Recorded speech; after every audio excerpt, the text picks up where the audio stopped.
하나님 저에게 언제나 귀한 말씀의 가르침으로 제 인생을 아름답게 준비시키심을 감사합니다. Өмнө та үргэлж биднийг өөрийнхөө эрхэм нандин үгээр сургаж бидний амьдралыг улам үзэсгэлэнтэй болгож байдагт талархаж байна. 하나님 말씀 안에는 제 인생 전체를 복되게 하고 영혼을 준비하는 지혜가 있는 것을 믿습니다. Бурхан таны үгэн дотор бидний амьдралыг улам мэрэгэн ухаантай болгож бидний сүнсийг бас цэвэрлэж ариусгаж байдаг тийм мэрэгэн ухаан байдаг гэдэгт итгэж байна. 세상의 어떤 지식과 학문보다 더 귀한 이 생명의 도를 알려주심을 감사합니다.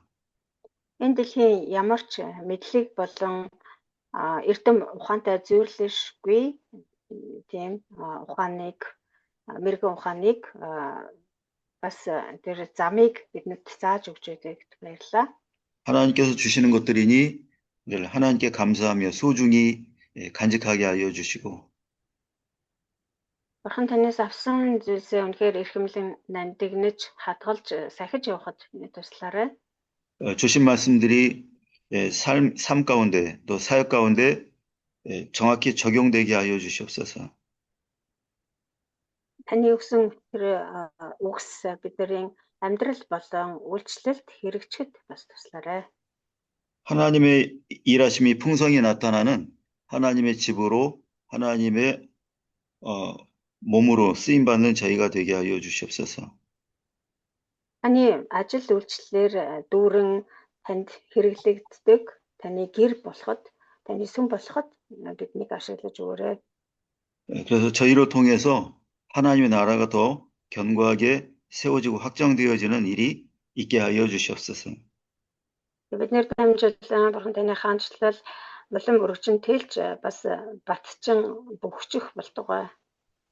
이 시간도 모든 깨닫게 하시는 하나님의 은혜에 모든 것을 맡기옵고 예수님의 이름으로 기도합나이다.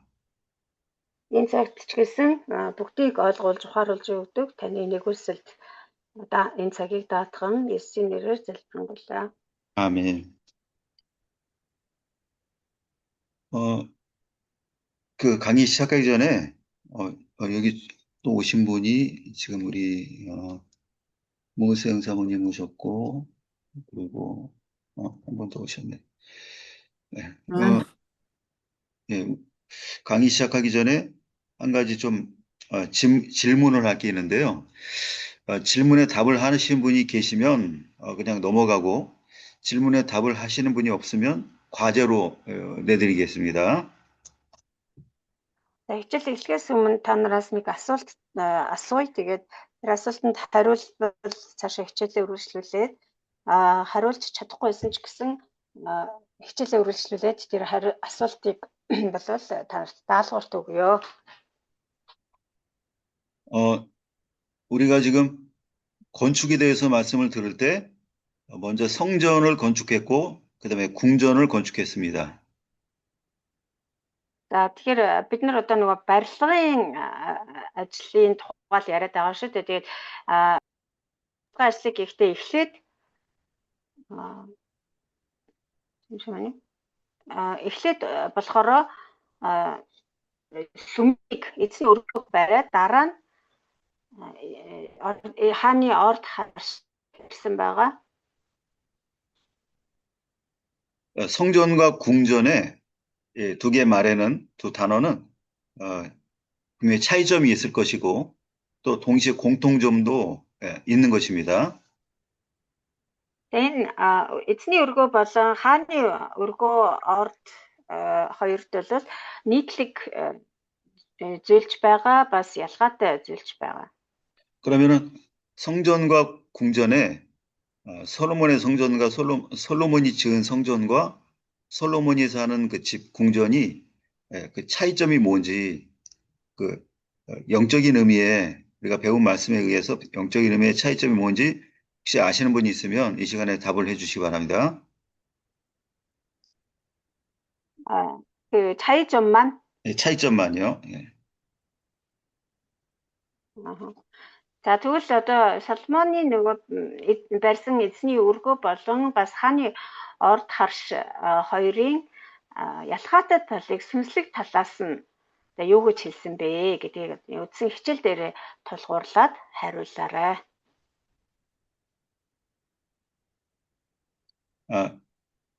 갑자기 질문하면 금방 답이 떠오르기는 어렵겠죠. Гэнт асуусан болохоор та нар хариулахад жоох хэцүү гэж магадгүй. 이따가 두 번째 시간에 한 번 더 기회를 드릴 거니까 그때 답을 해보시고 그래도 없으면은 다음 주에 이렇게 좀 생각해 오셨다가 과제로 이렇게 말씀하는 시간을 갖겠습니다.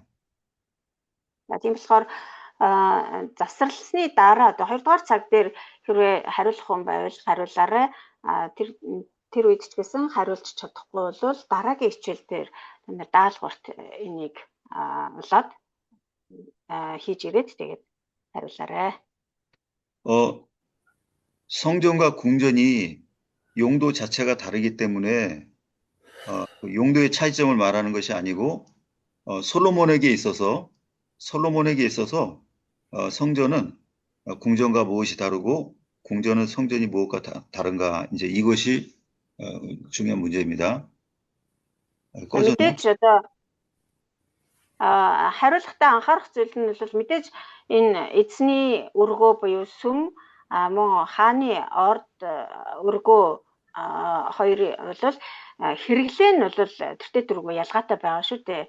Тэр хэрэглээ талын ялгааг ярих биш, харин Соломоны хувьд энэ хоёр одоо барилга сүнслэг талаасаа юугаараа ялгаатай байсан бэ гэдэг талаас нь хариулах хэрэгтэй.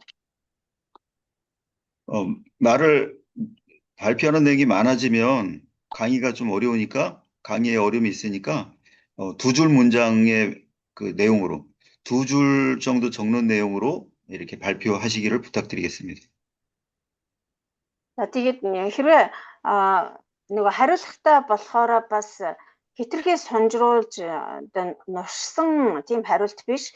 Тэгхийн бол хичээлийн цагт ч гэсэн ингээд саад учрах учраас тийм болохоор нэг хоёр өгүүлбэр юм уу хоёр мөр орчим одоо бичээд хариуллаа гэхэд хоёр мөр орчим байхаар тийм товч бөгөөд тодорхой хариулт бэлдэж ирээрээ. 이게 정리가 잘 되면 이번 학기에 그 공부한 내용들이 다 전체가 정리되는 그런 효과를 얻을 수 있습니다. Энэ асуултанд яг цэгцтэй хариулж чадах юм бол ерөнхийдөө энэ улирлын одоо энэ семестрийн хичээл маань хичээлээ бол ойлгожээ. Ерөнхий одоо гол ойлгох ёстой агуулга ойлгож авсан байна гэж үзэхэд болно. 이 과제가 어떤 내용인지 질문의 내용이 어떤 건지 다 알고 계시죠? 다? За ямар даалгавар өгсөн бэ? Юунд хариулж ирэх вэ гэдгийг ойлгосноо манайхаа? Ойлгосон. Давчхан хариулт өгөх гээд үзв. Тэгээд тэндээсээ тулгуурлаад бэлдвэл давчхан хариулт. Ер нь юу гэж бодогдсноо багшийг асуулт асуухад. Одоо хариулах гэдэг юм уу?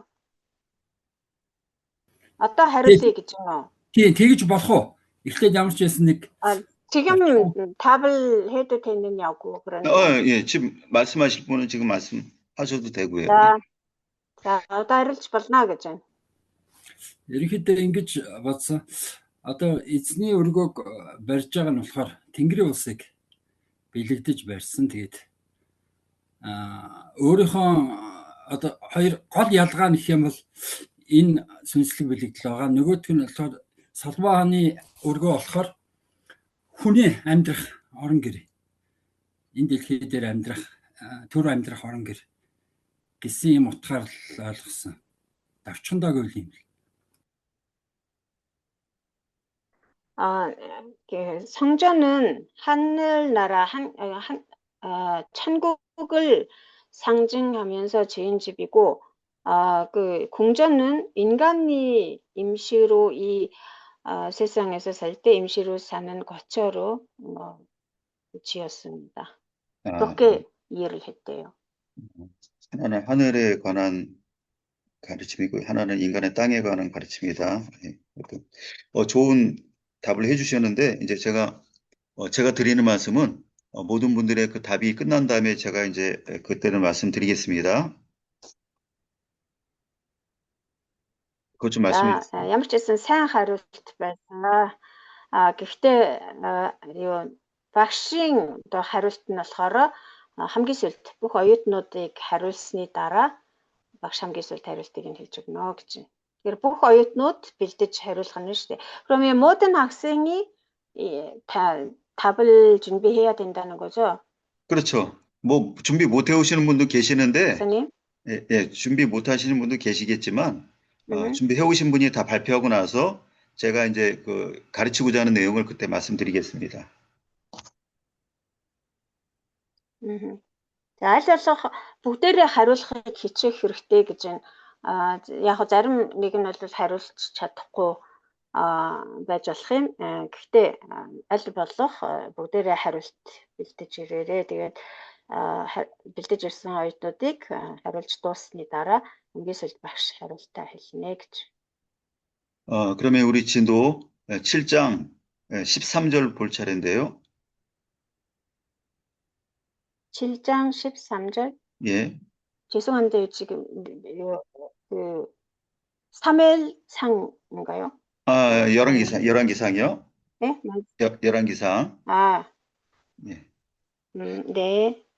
이게 자, нэгдүгээр хаад 7-гийн 13. 7장의 두 번째 큰 제목입니다. 두 번째 큰 제목. За энэ 7-гийн 13 болохоор энэ 7-дугаар бүлгийн маань 2 дахь хуваагдал 2 дахь хэсэг байгаа. 두 번째 큰 제목 솔로몬이 놋 기술자를 데려옴. За энэний юу н гарчиг нь болохоор Соломон хүрлийн дарахныг авчирсан нь.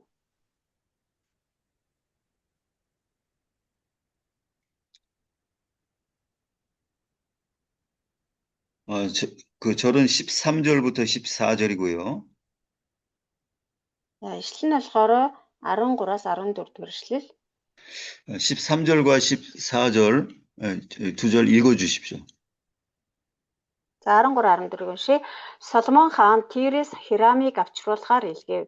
Хирам нь Нафтали овгийн бэлэвсэн эхнэрийн хүү бөгөөд эцэг нь Тир хүрлийн дархан байв. Тэрээр хүрлээр аливаа зүйлийг хийх мэргэн ухаан мэдлэг чадвар дүүрэн байсан хүн байсан тул Соломон хаан дээр ирж түүний бүх ажлыг гүйцэтгэжээ. 아멘. 아멘. 성전 내부하고는 달리 성전 바깥에 있는 그 기구들은 놋을 그 금속 놋을 가지고 다 만들었습니다. 성전인가요? 궁전인가요? 이제 궁전은 이제 지난 시간으로 끝났고 이제 성전 마당에 있는 그 도구를 만든 거에 대해서 오늘 이제 설명하는 겁니다.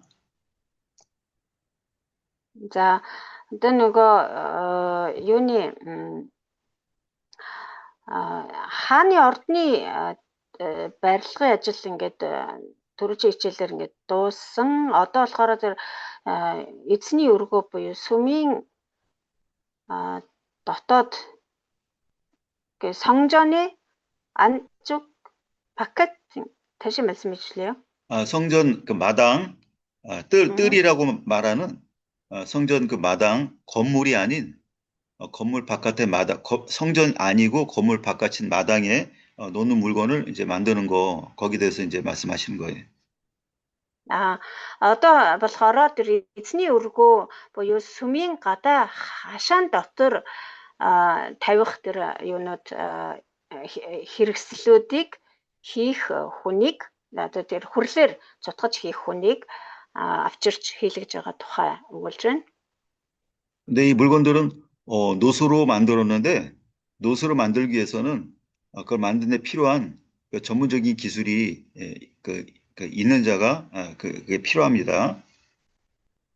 За тэгээд энэ тэдгээр одоо хэрэгслүүдийг болохоор хүрлээр цутгаж хийсэн байгаа. Тэгээд энэ хүрлээр хийж байгаа болохоор яг мэрэгжлийн тэр хүрлээр цутгаж хийдэг тэр дархан хүнийг тэр ур чадвартай хүнийг заавал одоо авчирч хийлгэх шаардлагатай болсон. 이 기술자를 솔로몬이 선택을 한 것은 솔로몬의 선택이 아니라 하나님께서 그렇게 섭리하셔서 데리고 오게 하신 하나님의 선택인 거죠. За тэгээд энэ хүрлийн дархныг ингэж сонгоод авчирсан нь болохоор хэдийгээр одоо Соломон ингэж сонгож авчруулсан боловч энэ нь Соломоны сонголт биш, харин Бурхан өөрийнхөө төлөвлөгөөний дагуу тэр сонгосон хүнээ илгээсэн байна. 그러면 성전의 물건을 만드는데 그 기술자가 가져야 할 그 조건이 필요한 조건이 무엇일까요? За тэгвэл тэр сүмийн эд хэрэгслийг одоо урлаж бүтээхэд тэр нөгөө чадвартай тий мэдлэг чадвартай хүн хэрэгтэй гэсэн. Тэгвэл тэр хүнд тавигдах тэр болцлууд нь юу байсан болоо? Ямар болцол хангасан хүн энэ сүмийн тэр эд хэрэгслийг хийх ёстой байсан бол?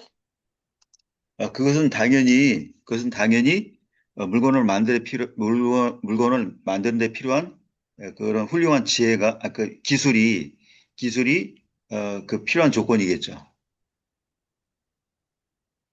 За мэдээж хамгийн түрүүнд бол тэр одоо маш чухал эрхэм нандин тийм эд хэрэгслийг хийх гэж байгаа учраас түүнийг яг одоо уран чадварлагаар хийх тийм ур чадвартай байх нь хамгийн гол чухал болцол байгаа.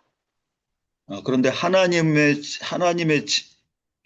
위한 일을 함에 있어서는 기술만 가지고는 일을 할 수 없는 것입니다. За гэхдээ ялангуяа Бурхны ажлыг хийхэд бол тийм мэргэжлийн ур чадвар зөвхөн байлаа гэд хангалтгүй. 하나님에 의해서 되어지는 일에 쓰임 받기 위해서는 하나님을 향한 올바른 마음이 있어야 되는 것입니다. Бурхны төлөө Бурханд зориулсан ажилд хэрэглэгдэхийн тулд ур чадвараас гадна юуны дөрөнд Бурханд хандсан зөв сэтгэлтэй байх ёстой.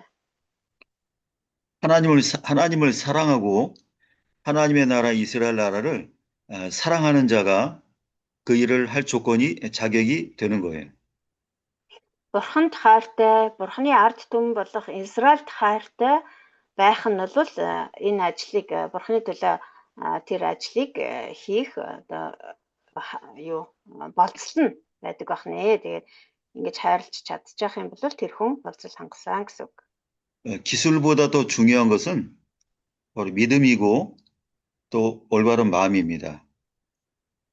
Тэр ур чадвараас илүү чухал зүйл нь бол итгэл мөн зөв зөрөх сэтгэл байдаг.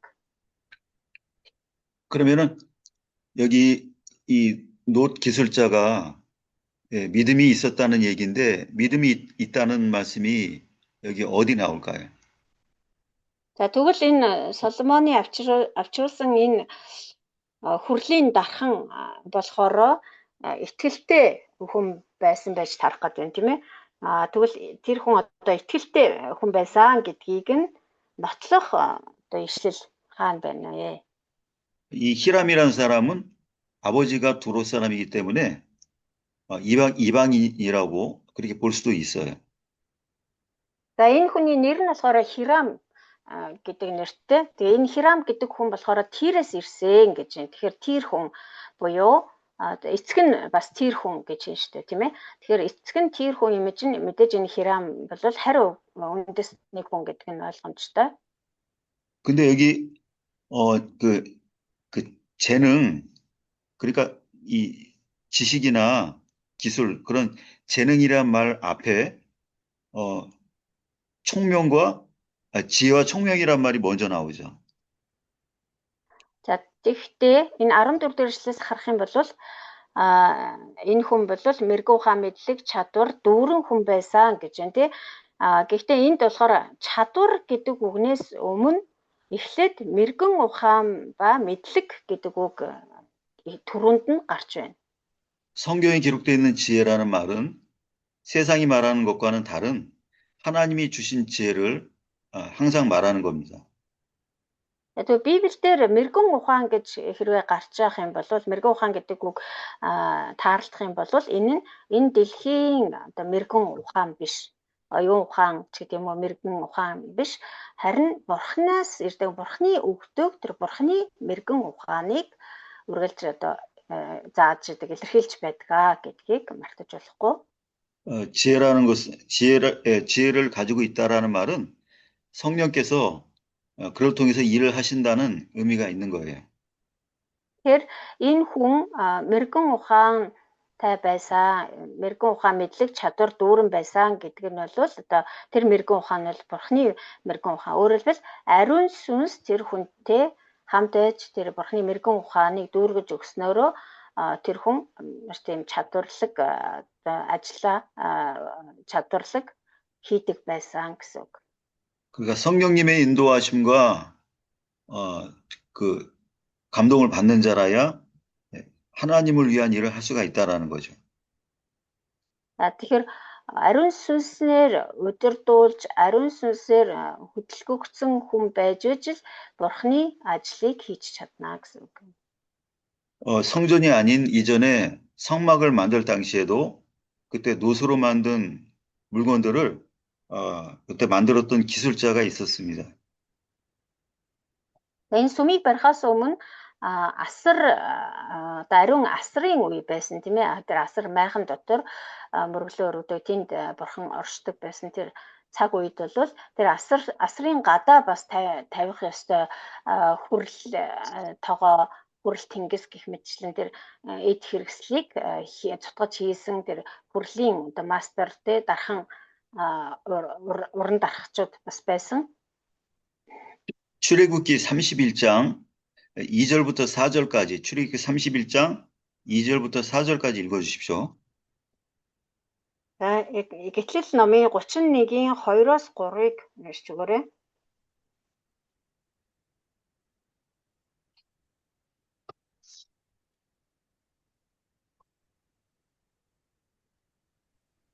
Гучин 2-оос 3 гэсэн үү? За харагтун би Юда овгийн хуурын ач уурын хүү Безалелийг нэрээр нь дуудсан билээ. Би түүнийг мэрэгэн ухаан, ойлголт, мэдлэг бүх талын ур чадварт Бурханы сүнсээр дүүргэсэн нь. 아멘. 아멘.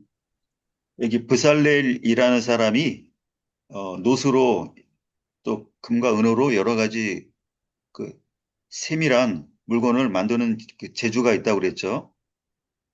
Энд Безалел гэж хүн гарч байна тийм ээ. Тэгээд энэ хүн болохоор хүрэл болон алт мөнгөөр янз бүрийн тэр ур хийцтэй эд зүйлсийг урлаж хийж байсан гэж. 근데 이 구절에도 지식이라는 말 앞에 그보다 먼저 지혜와 총명이라는 말씀이 기록되어 있고요. За энд ч гэсэн мөн адилхан 3 дугаар эшлэлээс харах юм бол энэ одоо бүх талын мэдлэг ур чадвар гэдэг үгийн өмнө эхлээд мэрэгэн ухаан ойлголт гэдэг үг төрүүлээд гарч байна. 그 지혜와 총명이 있게 된 원인은 하나님의 신이 하나님의 영이 그에게 충만히 계셨기 때문에 지혜와 총명이 있었다는 겁니다. Тэгэхээр тэр Безалел гэдэг хүнд энэ мэрэгэн ухаан ба ойлголт байсан нь Бурханы сүнсээр дүүргэгдсэн байсан учраас ийм мэрэгэн ухаантай одоо гүнзгий ойлголттой болсон гэсэн үг юм аа. 그러니까 이 지혜와 총명이라는 말은 하나님을 경외하는 자에게 주어지는 하나님의 선물이에요. Тэгэхээр энэ мэрэгэн ухаан болон ойлголт гэдэг энэ ур чадвар бол бурхан тайртай хүмүүст бурханаас өгөгддөг мэрэгэн ухаан болон мэдлэг юм аа. 그래서 잠언 1장 7절에도 여호와를 경외하는 자가 여호와를 경외하는 것 자체가 지혜라고 그렇게 기록되어 있죠. Тиймээс сургаалт өгс 1:7 дээр ч гэсэн хэлэхдээ эзнээс эмээхүүн мэдлэгийн эхлэл юм аа гэж хэлсэн байдаг. 그러면 지금 읽으신 그 부살렐 성막을 만든 기술자는 유다 지파의 유다 지파 사람이기 때문에 신앙이 있었다고 우리가 그렇게 알 수 있는 건데요. За тэгвэл саяны уншсан одоо Безалелийн хувьд бол тэр Юда овгийн хүн байсан те Юда овгийн хуурын ач өөрийн хүү Безалел гэсэн байгаа. Тэгээ мэдээж одоо Юдын хүн учраас бурхныг мэддэг, бурхны сүнсээр дүүргэгдсэн, тэгээд мэрэгэн ухаан ба ойлголтыг авсан итгэлтэй одоо итгэлтэй байсан гэж ингэж үзэж болох юм. 근데 여기 히람은 아버지가 두로 사람인데 어떻게 신앙이 있을 수가 있었을까요? Гэтэл одоо нөгөө бидний тэр нөгөө 1-р хаад 7-гийн 13 дээр гарч байгаа Хирам гэдэг хүний хувьд болохоор аав нь тэр хүн гэж байгаа шүү дээ. Тэгээд тэр хүн юм чинь энэ харь үндэстэн хүнд яаж тэр итгэл одоо бий болсон юм болоо гэж асуулт тавьж болох юм. 이 사람의 어머니가 이스라엘 여인이었다는 겁니다. Тэгвэл энэ Хирамын ээж нь болохоор Израиль эмэгтэй байсан байна. 어머니의 신앙의 양육이 이 아들을 하나님을 경외하는 그 신앙으로 이렇게 길렀다는 거죠. Нафтали овгийн бэлэвсэн эхнэрийн хүү гэж байна тийм ээ. За тэгэхээр одоо ялцчгүй Израиль эмэгтэй байсан байна. Тэгээд тэр ээжийнх нь итгэл энэ хүүгээ одоо бурханд итгэдэг хүн болгож өсгсөн байна. 이 어릴 때부터 어머니의 그 신앙 교육을 받은 자녀는 다 성장해서도 결코 빗나간 그랬던 길로 가지 않습니다. Бага нялхаасаа ээжийнхээ тэр итгэлээр хүмүүжүүлсэн тэр арга барилаар тийм ээжийнхээ тэр итгэлээр хүмүүжүүлэх арга барилаар өсөж хүмүүжсэн хүүхдүүд бол өсөж том болсон хойноч гэсэн тэр итгэлийн замаас нэг их тэгж хазаагаад одоо буруу замаар орж яваад байдаггүй. 바울의 동역자 디모데 같은 경우는 아버지가 헬라 사람이에요. За Паулийн хамтрагч байсан Тимотийн хувьд ч гэсэн эцэг нь грек хүн байсан. 근데 그가 어떻게 발과 함께 사역을 할 만한 그런 신앙을 갖게 됐을까요? Тэгвэл Тимот яаж Паултай хамтран зүтгэж тэр сайн мэдээг дэлгэрүүлэх үйлсэд чин сэтгэлдээс зүтгэдэг тийм ажилт итгэлийн хүн болж өсөж чадсан юм болоо. 그것은 디모데후서 1장 5절에 있는데요. Энэ тухай 2-р Тимот 1:5 дээр өгүүлсэн байгаа. 디모데후서 1장 5절 누가 읽어주십시오. 2-р Тимот 1:5-ыг нэг нь уншаад өгөөрэй.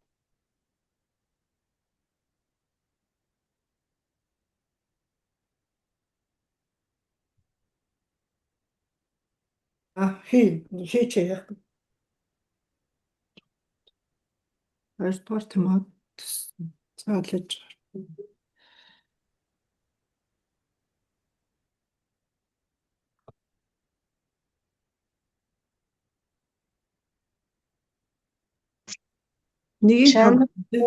Чамд жинхэнэ итгэлийг бий санахтаа энэ анх чиний эмэг Эклой их юуник нас байсан бөгөөд одоо чамд байдаг гэж итгэдэг гэсэн.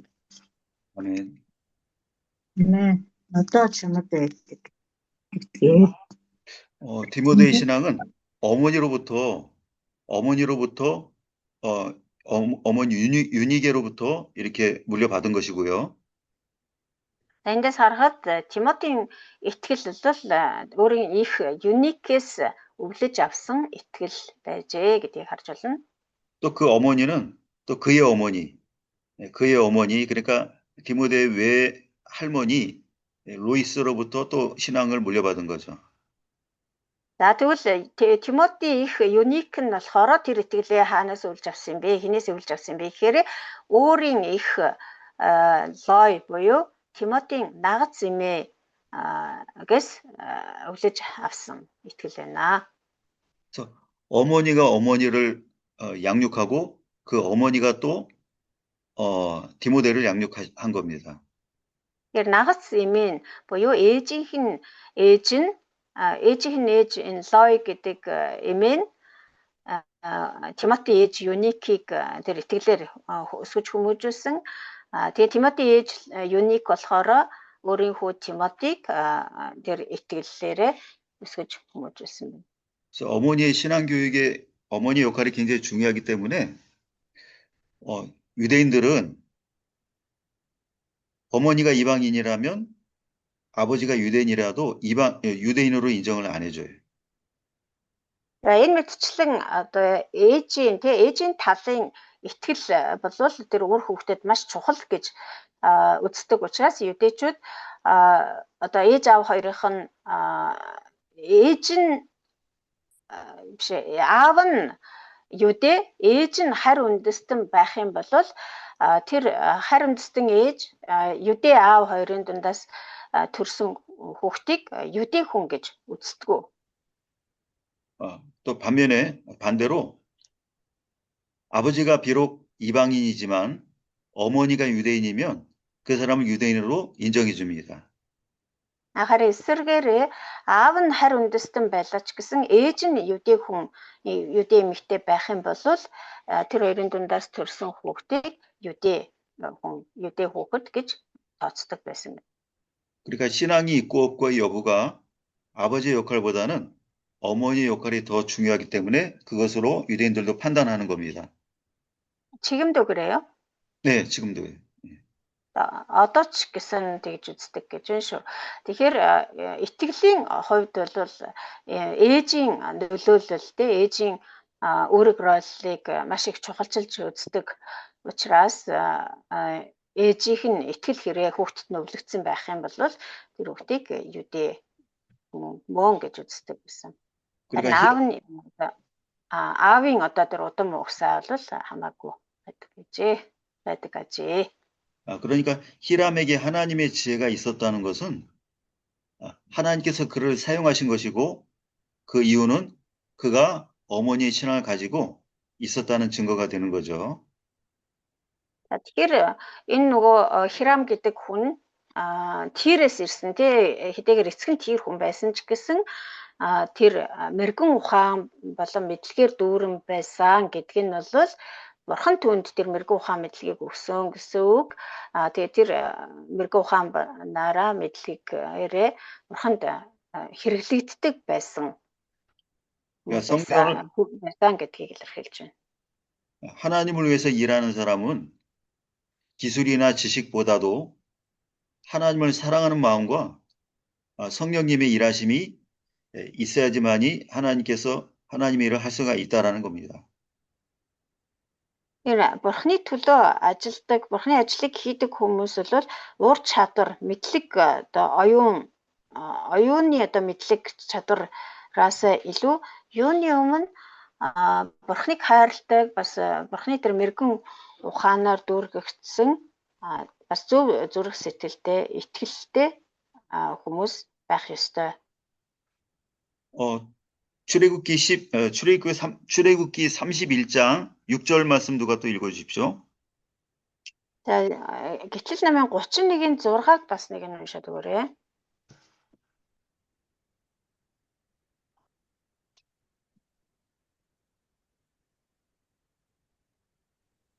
За Гитлэл намын 31-ийн 6 харахтун би өөрөө Дан овгийн Ахисамахын хүү Ахалябын хамт түүнийг томилсон юм. Миний чамд тушаасан бүхнийг хийлэг гэхээр би бэлэг авьяаст бүх хүний зүрхэнд ур чадварыг өгсөн. 아멘. 아멘. 지금 올리압이라고 이름이 지금 나왔죠? Хлеб гэдэг нэр гарч ин тийм ээ. 이 사람도 역시 마찬가지로 하나님이 주신 지혜가 있기 때문에 그 성막에서 일을 또 같이 함께 할 수 있었다는 겁니다. Энэ Охлеб гэдэг хүнд ч гэсэн бурхнаас тэр мэрэгэн ухаан өгөгдсөн учраас бурхан түүгээр тэр асрын эдлэл хэрэгслүүдийг хийлгэсэн байна. 여러 가지 지식과 기술만 잘 갖추면 일을 잘 할 수 있다라는 것은 인간의 착각이고 스스로 속는 것입니다. Хүмүүс болохоор янз бүрийн одоо эрдэм ухаан дээрэс нь ур чадвар суралцах юм бол бурханд ашиглагдана одоо эрхэм нанднаар ашиглагдана гэж бодоод идэг. Нийтлэл энэ нь бол эндүрл юм аа. 하나님께서 이 히람을 사용하셨기 때문에 성전 건축에 필요한 모든 물건이 성공적으로 하나님의 뜻대로 잘 만들어진 것입니다.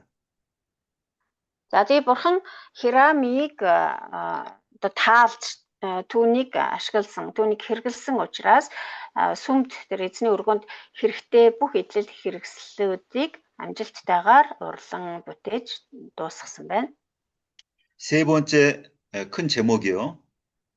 За 3 дугаар хэсэг. 놋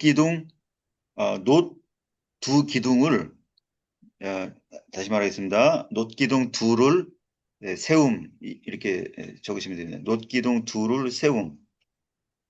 За 2 хүрэл багныг босгосон нь.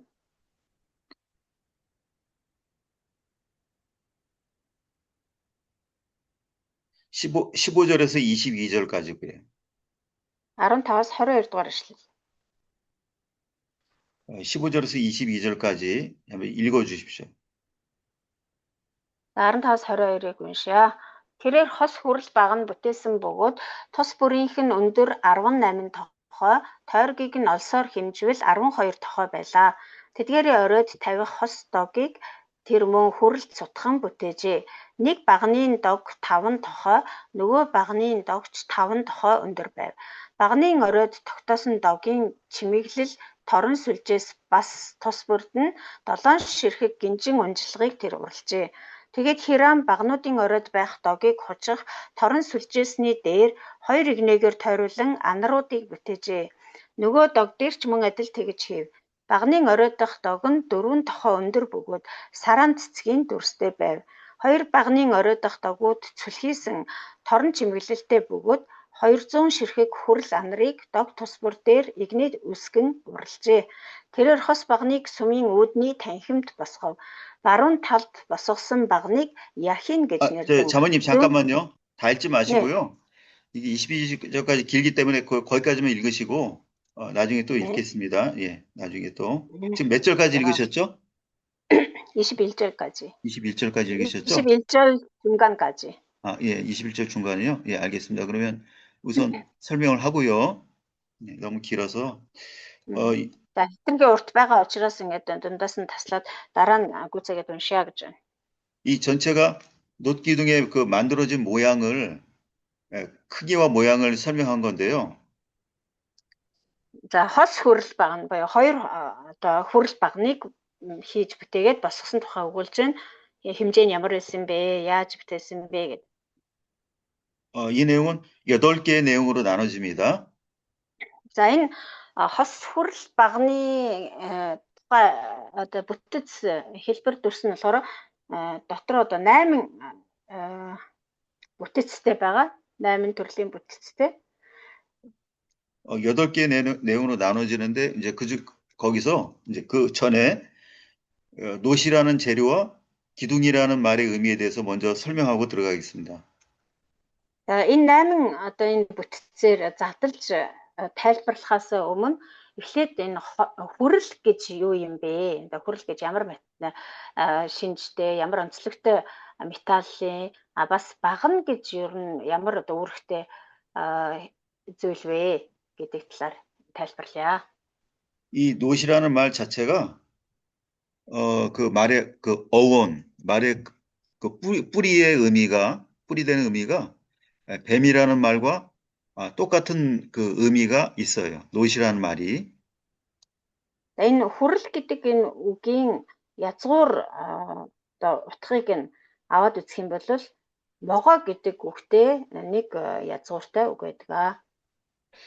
그래서 노수로 뱀을 만든 그 일이 모세에게 있었지 않습니까? Мосетэй холбоотой түүхэнд энэ хүрэл могоо хийсэн тухай түүх гардаг тийм ээ. 민수기 21장 9절인데요.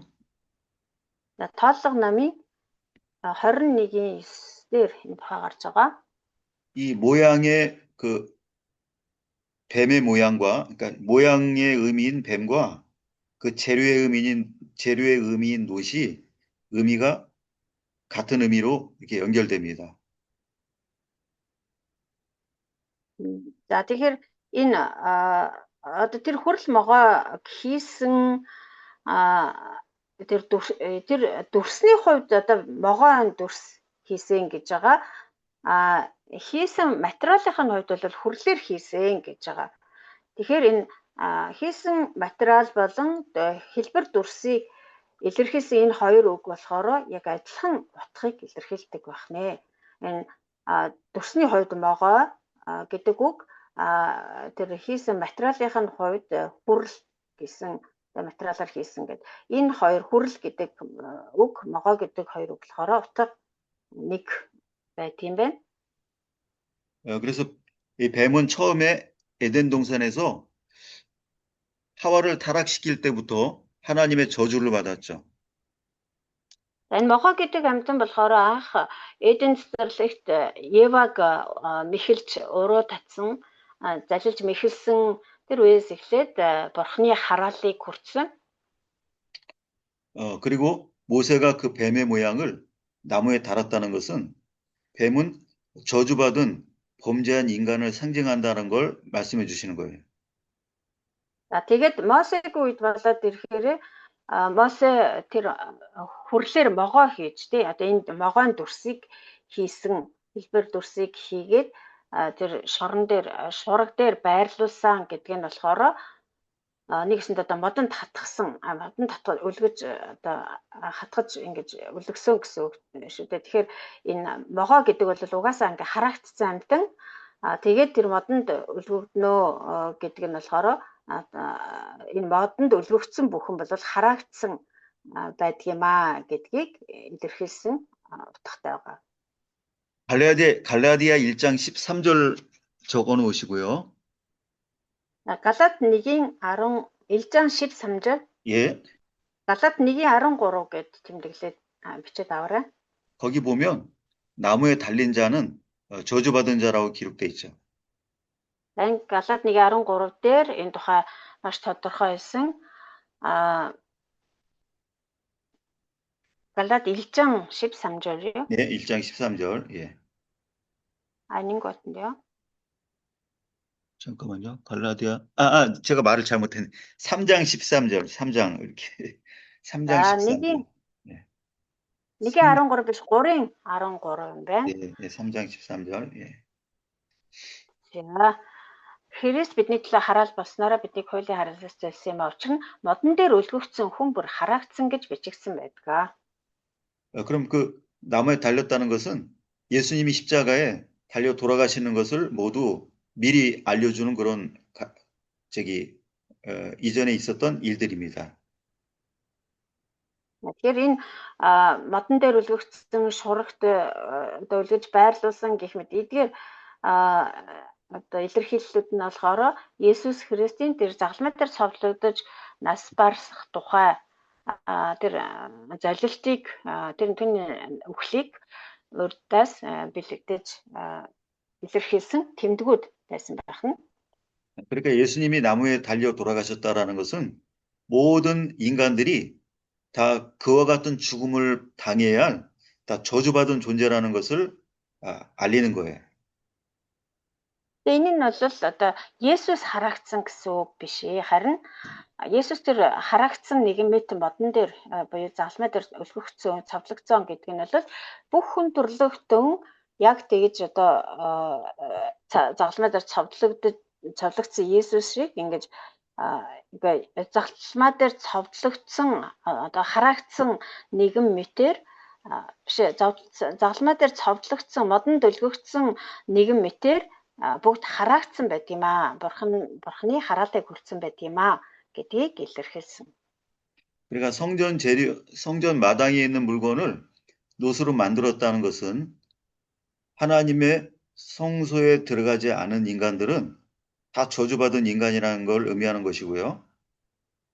Тэгэхээр тэр нөгөө ариун газар руу эзний тэр өргөө ариун сүмд сүмийн тэр хашаан доторх эдлэл хэрэгслүүдийг ингэж бүгдийг хүрлээр хийсэн гэдг нь бол нэгсэндээ тэр сүм рүү ороогүй, тэр сүмд багтаагүй, харьяалагдаагүй хүн болгон тэр сүмээс ангид гадуур нь байдаг хүн болгон хараагдсан байдаг юм аа. Бурхны хараалыг хүртдэг юм аа. хүртсэн нэгэн юм аа гэдгийг илэрхийлсэн утгатай. 자, 하나님의 이 성전에 관한 가르침은 모든 저주받은 인간을 대상으로 하는 그들을 위한 가르침이라는 걸 우리에게 알려주시는 겁니다. Тэгэхээр энэ сүмээр дамжуулан бидэнд зааж сургаж байгаа Бурхны одоо энэ үг сургаал нь бол бүх одоо хүмүүс бүх тэр хараагдсан хүн төрлөختөнд хандсан сургамж юм аа гэдгийг бид нар ойлгох хэрэгтэй. 그리고 기둥이 의미하는 바가 이것도 우리 인간에 관한 가르침인데요. За энэ дараагийнх нь болохоор энэ баган гэдэг зүйлийн тухай тайлбар байна. За энэ баган ч гэсэн мөн адилхан хүн төрлөختөнд бүгдээрэнд нь хамааралтай сургамж байгаа. 모든 기둥은 다 지붕을 받치기 위한 목적으로 기둥을 만들지 지붕이 없는 기둥은 없는 거예요. За бүхий л баган нь бол тухайн байшин барилга тийм ээ тэр одоо гэр орон юу гэдгийг тэрийг ингэж түшиж туулах зориулалттай одоо тийм үүрэгтэй байдаг. Багангүй тулгуургүй одоо тийм гэр орон байшин барилга гэж ерөөсөө байхгүй. 그러면 이 기둥이라는 의미는 지붕이 없는 기둥이라는 의미는 하나님에 의해서 세워져 있는 존재라는 의미가 있습니다. 지붕 없는 뭐요? 지붕 없는 기둥은 하나님에 의해서 서 있는, 세워져 있는 존재라는 의미가 있고요.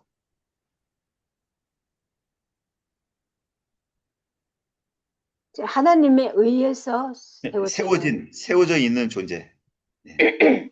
За тэгвэл одоо дээвэргүй одоо багна гэж бодъё л доо. Тэгээд энэ дээвэргүй багна нь юуг илэрхийлэх вэ гэхээр бурхнаар одоо босгогдсон бурхны ачаар гэх юм уу бурхны хүчээр тогтож байгаа нэгэн гэсэн утгыг илэрхийлж байгаа.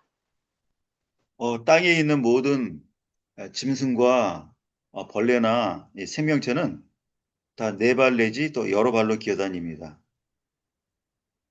Энэ газар дэлхий дээр одоо амьдрагч амьтад аратан амьтанч бай, хүнч бай ер нь бүх одоо амьд оршигч бол ингээ хөлтэй байдаг тийм ээ. Зарим нь 2 хөлтэй, зарим нь 4 хөлтэй байдаг.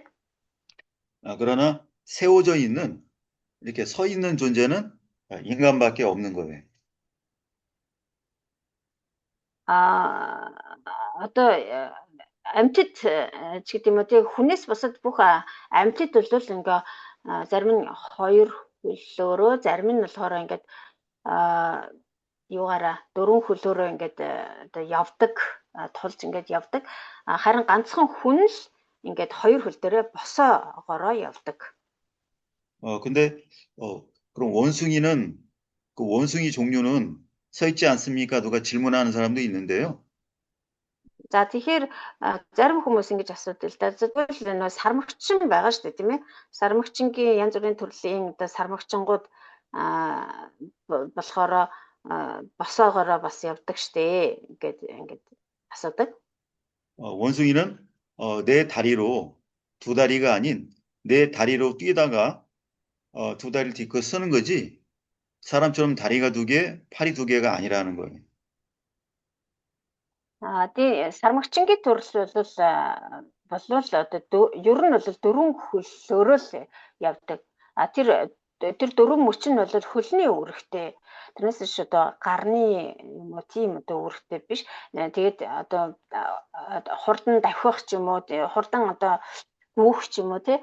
Тэгэхээр дөрвөн хөлөөрөө ингээд дөрвөн мөчийн ажиллуулаад дөрвөн хөлөөрөө ингээд давхиж гүйдэг байгаа. Тэгээд тэгж жагаад зарим тохиолдолд ингээ хойд хоёр хөл дээрээ зогсдог л тийм амтан.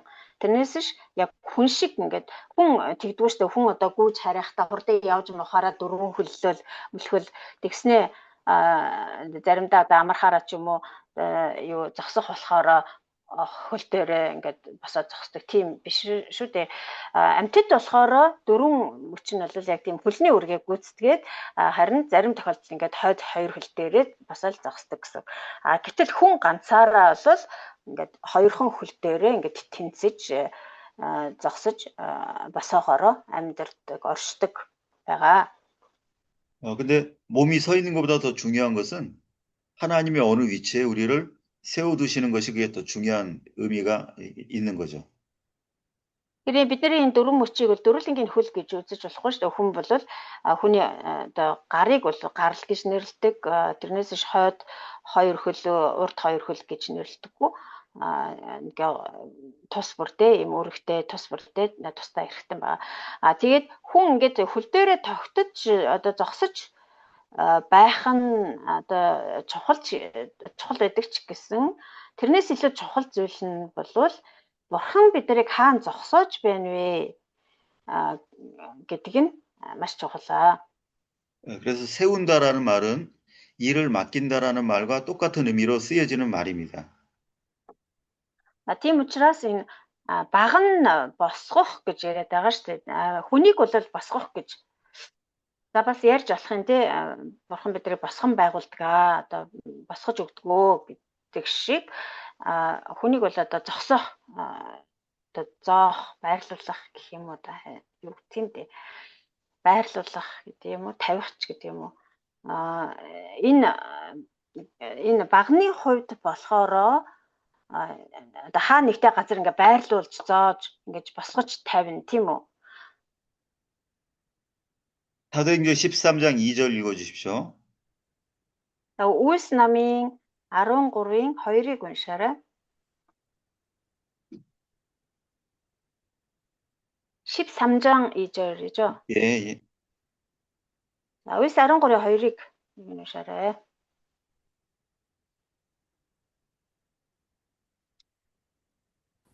За Үйлс 13:2. Тэдний эзэнд мөргөж мацаг барих үед ариун сүнс миний дуудсан үйлчлэлт Барнаб, Саул хоёрыг надад тусгаарлах тун гэв. 아멘. 아멘.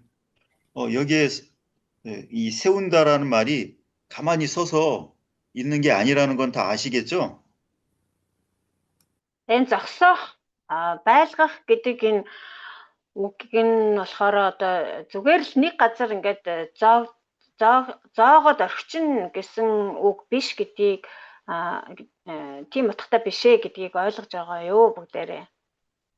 예, 한번 맡긴 일을 계속 감당한다는 것은 계속 하나님께서 그를 세워놓고 세우고 계신다는 의미가 또 여기에 있는 거죠.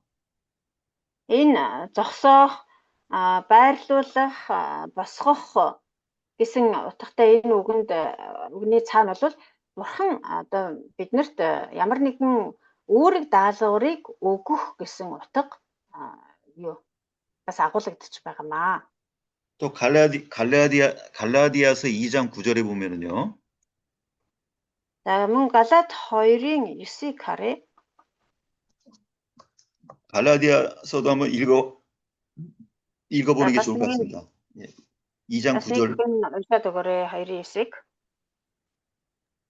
За 29-нд надад өгсөн нэгүслийг мэдээд багнууд гэж хүндэлдэг Яков, Кип болон Йохан нар надад болоод Барнабт нөхөрлийн баруун гараа сунгасан юм. Ингэснээр бид харь үндэстнүүд рүү тэд хүч хүндүүлсэн хүмүүс рүү явах юм. 아멘. 야고보와 그 요한을 기둥 같다라고 하는 것은 맡은 역할이 그만큼 중요하고 그만큼 그 큰 역할을 맡았기 때문에 그렇게 말하는 거죠. За тэгэхээр энд болохоор баг нь гэгддэг Яков, Кеф болон Йохан нар гэсэн байна тийм ээ. Энэ гурван хүнийг бол тэр Иерусалимийн чуулганы багнууд гэж нэрлэдэг, тэгж үздэг байсан байна. Тэгэхээр эднэрийг багна гэж нэрлсэн учир нь болохоор одоо баг нь ямар чухал үүрэг гүйцэтгэдэгтэй адилхан энэ гурван хүний хариуцсан тэр үүрэг ажил үйлчлэл нь бол тэр хэмжээгээр маш чухал бас одоо том үүрэг хүлээж авч гүйцэтгэдэг байсан гэдгийг илэрхийлж байгаа. 또 기둥이 둘이라는 것은 둘의 숫자의 의미, 확실한 증거가 있다라는 의미인 겁니다. 둘 다 서로에게 확실한 증거가 같이 있다라는 거죠. За тэгээ тооны хувьд болохоор одоо нөгөө нэгдүгээр хаад номон дээр маань хос багна гэж гарч байгаа тийм хоёр ширхэг багна хос багна гэж. Энэ хоёр ширхэг байна гэдэг нь болохоор одоо харилцан бие биенийг ингэж баталгаажуулж өгдөг. Биендээ баталгаа болж өгдөг гэсэн. Өөрөөр хэлбэл одоо энэ хоёр баг нь бол маш баталгаатай, найдвартай гэсэн утгыг илэрхийлж байна. 그래서 이걸 내용을 다 이렇게 종합해 보면 하나님의 심판받을 저주받을 인간이라고 하지만 말씀에 확신이 있으면은 하나님께서 붙들고 사용하신다는 의미가 여기에 있는 겁니다. 말씀에 확신이 있으면 네, 하나님이 사용하신다. 사용하신다. Тэгэхээр энэ бүхнийг одоо бүгдийг ингээд нийлүүлээд энэ илэрхийлж байгаа утгыг нь хэлэх юм бол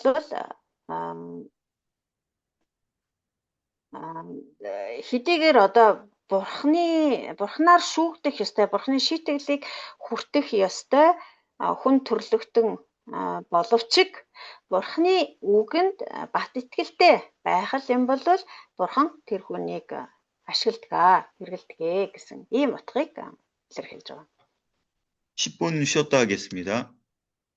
За 10 минут цэцэрлээ тэгээд оржээ.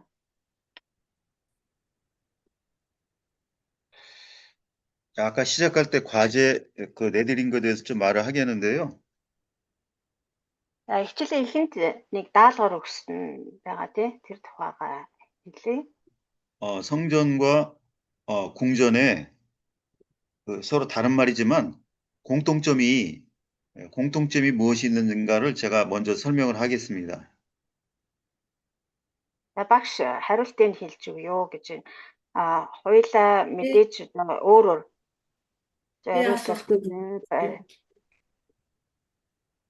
두 개는 Би хариулж болох уу? инх баяр님이 답을 하겠다는데 대답을. 그럼 먼저 말씀해 보시죠. 자, хариулаарай гэж.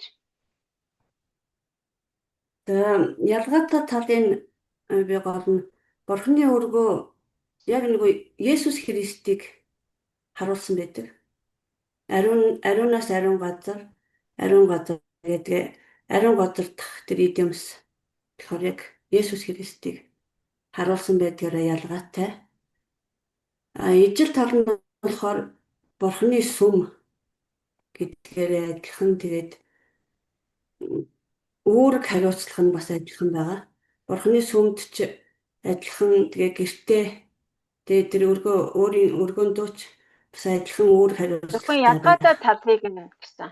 Зөвхөн ялгаатай тал. Ялгаатай тал нь гэхээр Бурхны өргөө бол ерөөсөө яг Есүс Христийг илүү харуулдаг. Тэгээд яг одоо Ганбаатарын юутай баг Тэнгэрийн улсыг бэлэгдсэн тийм юутай гэсэн юм дээр л энэ ариунаас ариун газрыг харуулсан байдаг. 자의점만 말하면 되는 거죠? 네. 건전점 말고. 예. 거의 그 감바트님 그 답과 거의 비슷하다고 그러는데요. 그리고 성전은 하나님의 그 집이고 예수 그리스도를 상징하는 지성소. 예, 그리고 그 물건들은 예수님을 또 상징하는 물건들로 구성되어 예, 있다. 그럼 궁전은요? Ижил талын бас хэлсэн юм. Тэгвэл үгүй ижил тал нь биш, ялгаатай тал нь гэсэн шүү дээ. Сүнсний хувьд, Соломоны хувьд энэ нь сүнсний хувьд ямар да ялгаатай байсан бэ гэсэн. За тэгвэл хааны орд харсан нь юу юм? Сүмэн бол за бурхны тэр ариун ганцар Есүс Христийг бэлэгдсэн эд хэрэгсэл гэх мэтлэн тийм зүйлтэй учраас одоо юу Тий, хааны ялгаатай. ордноос ялгаатай юм байна. За тэгвэл хааны орд нь сүмээс юугаар Хааны орд нь ерөнхийдөө нөгөө хүнийг ч гэлж байгаа штеп бурхны сүм гэж тий. Та нарт бурхны сүм юм аа гэд. Тэгээ хааны өргөөч гэсэн одоо бурхны сүм гэж нэг гэр гэдэг утгаараа хэрэглэгдэхээр тэргээрээ ижил юм аа. Тэгээд үүрэг хариуцлага нь гэртээч адилхан, сүмдээч адилхан одоо тийм бурханд өргөх тийм үүрэг хариуцлага нь ижил юм аа. Тэргээрээ ижил юм аа гэдэг ялгаа тий. 그 궁전은 하나님이 인간을 가리켜서 하나님의 집, 하나님의 성전이라고 말씀하셨고, 예, 그리고 이 궁전은 사람이 사는 집이라는 그런 의미에서 또 그 성전, 하나님이 사는 성전과 같다. 그리고 역할도 같은 역할을 한다. 하나님의 성전을 하는 역할과 그리고 사람이 사는 집이라는 역할 부분에서 서로 같다. 예. 지금 같다는 말은 제가 할 말을 지금 하셨어요, 지금요? Төрөөнийх дээр нэмээд юу багшийг хариулт хэлэхээс өмнө одоо ер нь зөв ойлгосон байна уу гэдгийг хараад нэг хариулт бас нэмээд хэлж болох уу? Миний ойлголт одоо зөв байна уу гэдгийг багшаас яах мэдэх зөвлөө. 감바트님은 아까도 대답을 했지만 조금 더 이렇게 구체화해서 다시 이렇게 좀 올바르게 이해했는지를 확인하는 차원에서 다시 답을 해도 되느냐. 예, 하시죠. 예. 자, Миний ойлгосноор ойлгож байгаагаар багшийн зааснаас одоо ойлгож байгаагаар ингэж ойлгохтой. Соломоны сүм бол ариун хүмүүс уу итгэвч шинэ гэрээний үеийн одоо сүнслэг утгыг илтгэж дээ. Тэгээд итгэвч хүмүүсийг илэрхийлсэн. Тэгээд учир нь та нарын бие бол сүм хийгээд та нарын дотор ариун сүнс байдаг юм уу гэдэг. Коринт номдэр хэлсэн. Нөгөө утга нь болохоор за Соломон хааны өргөө нь болохоор махан биеийн одоо шунал хүсэл одоо юу гэдэг тэр талыг илэрхийлсэн тийм сүнслэг утгатай. За тэгээд нөгөө Соломон хаан бурхны өргөөг 7 жил барьсан байдаг. Өөрийнхөө өргөөг 13 жил барьсан. За тэгээд энэгээрээ болохоор хоёр талдаа хоёуланд нь бурхан бүгдийг Соломоны өрг биш бурхны өргөө эзний өргөнд болохоор төгс байдал, бурхны төгс байдал одоо тэгээд багшийн нөгөө 13-ын тоог тайлбарласан дээр холбох юм бол бурхан одоо ямар ч хүнийг бүхий л хүнийг удирддаг, бүхий л хүний амнаас цаг хугацаа бүх зүйлийг удирддаг гэсэн ийм сүнслэг утга байгаа гэж ойлгосон зөв болов. 자, 그 성전은 네. 신약 시대에 성도들을 가르치는 의미가 있고 고린도전서에 말씀하신 것처럼 성령의 집, 성령님이 거하시는 집이다. 그런 말씀을 상징하는 집이고 궁전은 육신의 집, 그러니까 사람이 사는 솔로몬 왕이 사는 그 육신의 집을 의미한다. 그리고 그 성전을 지을 때 7년이 걸렸고 궁전을 지을 때는 13년 걸렸다는데 칠년이라는 그 숫자가 그 하나님의 완전수, 그 하나님의 그 온전하심, 완벽하심을 나타내시는데 13은 인간을 가리키는 의미에서 하나님께서 모든 인간과 모든 이 세계를 다스리시는 분이시다라는 것을 의미합니다. 예, 예. 이 강의 시간에 질문하는 거는요, 여러분들이 갖고 있는 지식을 알아보는 것도 있지만 그런 측면보다는 강의를 어떻게 들으셨는지를 확인하는 다 질문들이에요.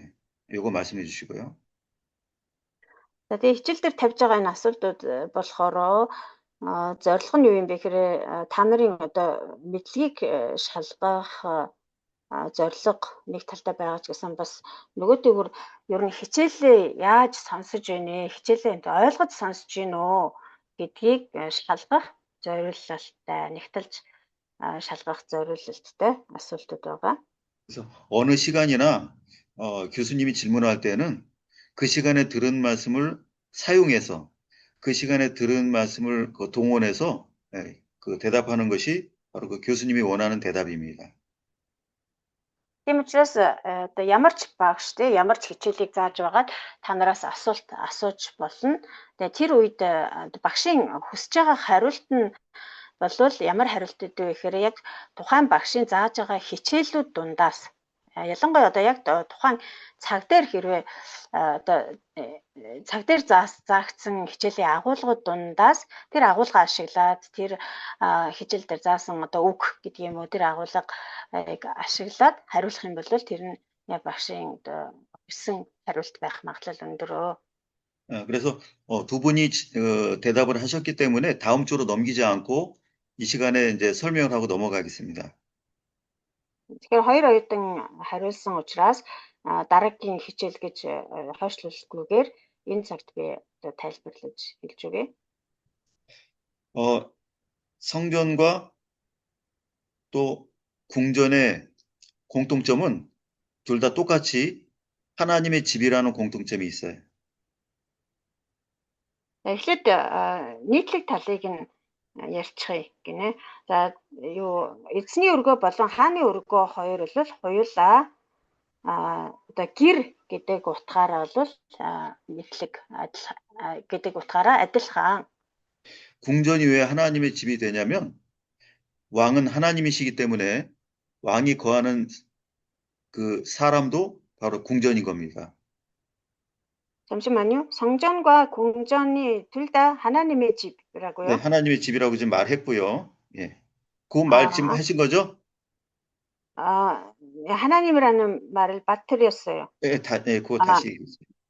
자, би залруулгая. Эзний өргөө болон хааны өргөө нь бол хоёулаа бурхны гэр юм аа, бурхны өргөө юм аа. 자, энэ талаараа бол адилхан. 왜냐하면 하나님은 왕이시기 때문에 하나님이 거하시는 그 집은 그 궁전이 되는 겁니다. 하나님이 거하시는 집은 궁전이 된다? 오케이. 자, тэгээд бурхан бол хаан тийм үү?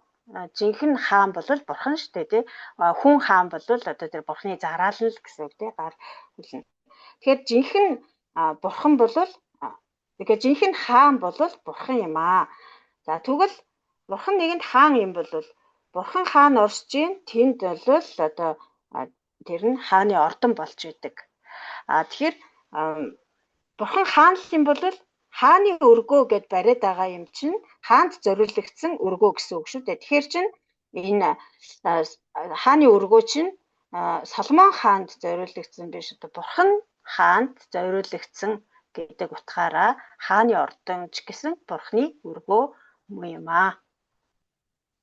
이 설명하실 때 이렇게 가급적이면은 이제 본인의 생각 이제 뭐 한국의 말과 이제 몽골 말은 좀 길이가 다른데 본인의 생각을 섞어서 말씀하시기보다는 제가 하는 말 그대로만 전달해 주시길 부탁드리겠습니다. 뭐 그렇게 안 하신다는 게 제가 잘 모르니까 근데 이제 이게 굉장히 내용이 긴 걸 보니까 자세히 이렇게 설명해 주시는 것 같은데 그런 설명보다는 그냥 제가 말하는 내용만 그대로 그냥 전달만 해주시면 되는 거예요. 그렇게 하셨으면 감사하고 혹시 이렇게 설명이 들어갔다면 그건 그렇게 해주시면 되는 겁니다. 부탁드립니다.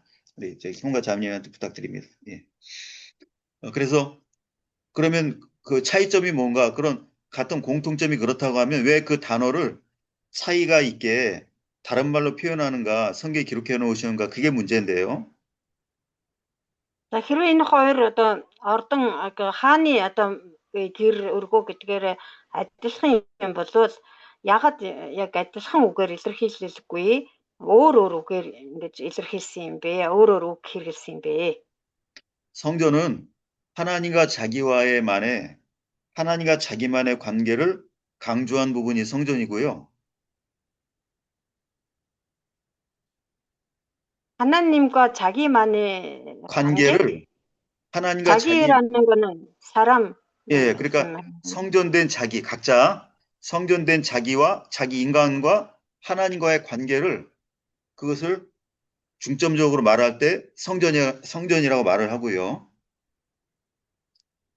За Библиэр болохоор бурхан ба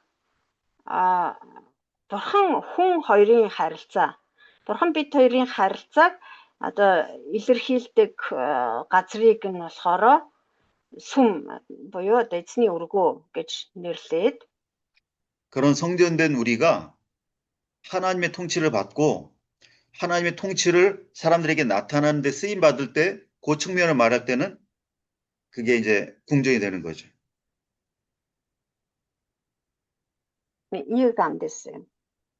하나님과 하나님과 나만의 관계를 표현할 때 성전이고, 네. 그리고 이제 그리고 타인 관계, 인간 관계, 다른 사람을 대할 때 내가 하나님의 통치를 받고 그래서 하나님께 통치받은 그걸 가지고 다른 사람을 하나님 통치받게 만드는 일에 쓰임 받을 때 그 부분이 이제 궁전이라는 말로 이렇게 쓰는 거죠. за тэгээд за та нар сайн ойлгож сонсоорой. Тэгээд одоо би бусад хүмүүстэй харилцах харилцааны хувьд болохоор би өөрөө бас бурхны ингээд бурханд захирагдаж байгаа гэдэг утгаараа би одоо бурхны тэр одоо өргөө гэж үзэх юм болвол тэр бусад хүмүүсийг бас бурханд одоо захирагддаг болгох гэдэг утгаараа яг хааны ордон гэнэ ерөөсөй ойлгохгүй нэ ерөөс 좀 쉽게 설명하면 안 돼요? 그럼 더 간단히 말을 하면은요. 네. 사람을 통치하는 데 쓰임 받는 인간이기 때문에 궁전입니다. 이해가 되시죠? 예. 네네. тэгээд нөгөө одоо би өөрөө бурханд захирагддаг байгаа шүү дээ. За тэгээд би одоо бурхны өмнөөс бурхан одоо надаар дамжуулан хүмүүсийг бас өөртөө захирагддаг болгохын тулд намайг ашиглаж байгаа гэсэн үүднээс бурханд би одоо бусад хүмүүсийг бас захируулах тэр үйлсэд хэрэглэгдэж байгаа тохиолдолд одоо ордон гэж нэрлэдэг та. Өөрөөр хэлбэл одоо тэр хааныг л хэлээд байх шиг л байна л да. Хаан нь бурхныг төлөөж ард түмнийг захирч байгаа. Тэгээд тэр хааны одоо амьдарч байгаа газрыг нь болохоор ордон хааны ор тарш гэж ингэж нэрлэдэг. 그러니까 성전을 설명할 때는 하나님 앞에 자기의 마음가짐과 자기의 생활에 대한 강조를 그 말씀에서 우리에게 주신 것이고요. 마음가짐과 생활. 네. 자기 개인 생활. 네. 성전 설명을 할 때, 그러니까 우리 자매님이 그 앞에 부분은 통역 안 하셨잖아요. 앞에 설명된 내용들이 그거라는 거예요. 저기 하나님 앞에 자기의 마음가짐과 자기의 생활이 어떠해야 함을 그 성전에 대한 구조를 말씀할 때 그때 다 설명이 그렇게 됐었던 거예요. 이제 그걸 다 네. 들으셨기 때문에 아실 겁니다. 예. 네. 네. За тэгэхээр нөгөө сүмтэй холбоотой одоо харилцаа нь болохоор сүмийн утга учир нь болохоор эзний өргөө гэдэг утгаараа болохоор нөгөө та нар хичээл дээр үзсэн юм байна шүү дээ. Тэр тухайн хувь хүний зүрх сэтгэлийн хандлага болон амьдрал нь одоо ямар бурхны өмнө ямар байх ёстой вэ гэдэг үүднээсээ одоо тэр утгаараа бол бурхны одоо эзний өргөө буюу сүм гэж ингэж ярьдаг. 근데 궁전을 설명할 때는 왕의 백성과의 관계, 또 왕의 자기 가족과의 관계를 말씀한 것이 바로 그런 통치에 관한 말씀이기 때문에 그 말씀이 나온 거죠. За харин хааны ордон гэж ярихаараа болохоор тэр хааны ордон өргөө гэдэг бол тэр хаан хүн өөрөө зэнтэй амьдэрдэг тэгээд бас ард түмний одоо захирдаг хаан бас гэр бүлээ захирах энэ төр гэсэн тэр утгууд бол энэ хааны ордонтой холбоотой гарч ирж байгаа агуулгууд байгаа. Тэр утгаараа болохоор тэр одоо хаан хүн одоо бурхны өмнөөс одоо тэр ард түмнийг мөн гэр бүлээ захирдаг гэсэн утгаараа тэр хааны оршдог амьдардаг гэрийг нь болохоор хааны ордон гэж нэрлээд бурхантай харилцах харилцааны хувьд бол бурхан битэрийн харилцааны хувьд бол миний өөрийн бурхантай харилцах харилцаа яригдчихэж байгаа. Энэ тохиолдолд бол би одоо зүрх сэтгэлийн хандлага маань амьдрал маань бол бурхны өмнө үргэлж одоо ингээд нээлттэй байдаг. Бурханд би тайлагнадаг гэсэн утгаараа эзний өргөө буюу сүм гэж ингэж тэр утга нь яригдчихэ. 그러니까 중요한 것은 성전이란 말과 궁전이란 말은 우리가 생각할 때는 건물의 용도가 다른 것처럼 보이지만 같은 의미를 갖고 있다는 것을 우리가 아실 필요가 있습니다. Тэгээд эзний өргөө болон одоо хааны өргөө гэдэг энэ хоёр үг бол хоёулаа хэрэглээний хувьд тий өөр боловч утгын хувьд бол яг адилхан гэж ойлгох хэрэгтэй. 하나님을 모신 하나님의 집이라는 의미가 두 단어에 공통적으로 들어가 있는 의미라는 겁니다. Аль нь бурхныг одоо залсан бурхан оршдог амьдардаг газар гэсэн утгаараа энэ эзний өргөө болон хааны өргөө гэдэг үгнүүд маань адилхан юм аа. 그럼 이 뜻을 잘 이해하셨는지 좀 궁금하고 혹시 이해가 안 되는 궁금한 점이 있는지 또 말씀하실 분 말씀하시기 바랍니다. За саяны тайлбарыг ойлгосон уу үгүй юу гэдгийг би бас одоо мэдмээр байна. Өшөө нь одоо лавлах юм уу, тодруулах, ойлгоогүй зүйл асуух хүн байх юм бол асуугаарай гэж байна. 그 이해가 잘 되시는지 그것만 한번 대답을 해보시기 바랍니다. 이해가 잘 되셨는지. 예. ерөнхийдөө ойлгосон уу үгүй юу гэдгийг л хэлчихээ гэж байна. Тэр нөгөө тунга нэг ингэсэн шүү дээ. Би ч гэсэн өөрөө явах байна гэдэг хариулт хэлсэн шүү дээ. Тэрэн дээр би ингэж ойлгочих энэ зөв болоо. За бурхан өөрөө бүх хүнийг захирах эрх мэдэлтэй гэдэг утгаараа хааны өргөнч бурханы эрх мэдлийг илэрхийлж байгаа юмаа гэсэн ийм ойлголт авсан. Энэ зөв үү? За зөв байх уу. Энэ нөгөө төрөчийн нөгөө эзний өргөө одоо сүмийг тайлбарласан тэр хичээл дээр би нөгөө байгаагүй болохоор яг ялгааг нь гаргаж хэлж чадахгүй юм л да. Яг багш өөрөө яг өөрийнхөө санаагаар ингэж дэлгэрүүлж тайлбарлахгүйгээр яг багш юу гэж хэлсэн тэрийг нь яг ингээд багчлаад яг үг үгээр нь орчуул гэсэн байхгүй. Тэгэл би үг үгээр нь орчууллаа. Тэгээд та нар тэндээс ойлголт авсан байх. Угаасаа бурхны өргөө, хааны өргөө хоёр нь угаасаа л хүн байгаа учраас хаан гэдэг зүйл захирагддаг. Хаан эзэн юм а гэдгийг тийм л утгыг л ерөнхий гол сүмэн тэрмүүл гэж миний хувьд гэж хүлээж авлаа. Эзэн нөгөө хаан гэж хэлээд хаан болохоор их мэдэлтэй юм шиг боловч хаан ч өөрөө дээрээ бурхан илүү эрх мэдэлтэй юм а. Хаанаас илүү бурхан эрх мэдэлтэй юм а гэдэг л тийм л гол сүмийг хэлээд байна л гэж. 그 성전은 하나님의 집이고 궁전은 왕이 사는 집이지만 이 왕도 하나님께 다스림을 받는 사람이기 때문에 왕을 다스리는 하나님이시다라는 그런 의미로 궁전도 하나님의 집이다. 이렇게 그렇게 이해하셨다는 의미를 거죠? 네. 예, 감사합니다. 예. 이렇게 해서 지금 이 과제는 오늘 이렇게 넘어가겠습니다. За тэгвэл зөв ойлгосон юм шиг байна. За гэж. Тэгээд энэ даалгавраа тэгээд ингээд өнөөдөр дуусгая. 그래서 지금 간단히 말을 했지만 이걸 더 깊이 있게 생각하시면은 앞에 그 들은 내용과 연결되어서 깨달을 게 더 많다는 걸 또 아시기 바랍니다.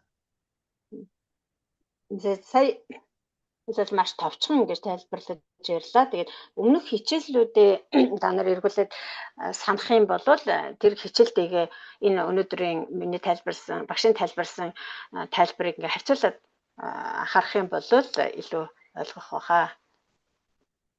네. 아까 본문 18절 아까 그 볼 차례인데요. За одоо 1-р хаад 7-гийн 18 дахь эшлэлийг ярих. 18절이 아니라 15절입니다. 15절. 네, 15절. 15 гэж байна. 네, 15절.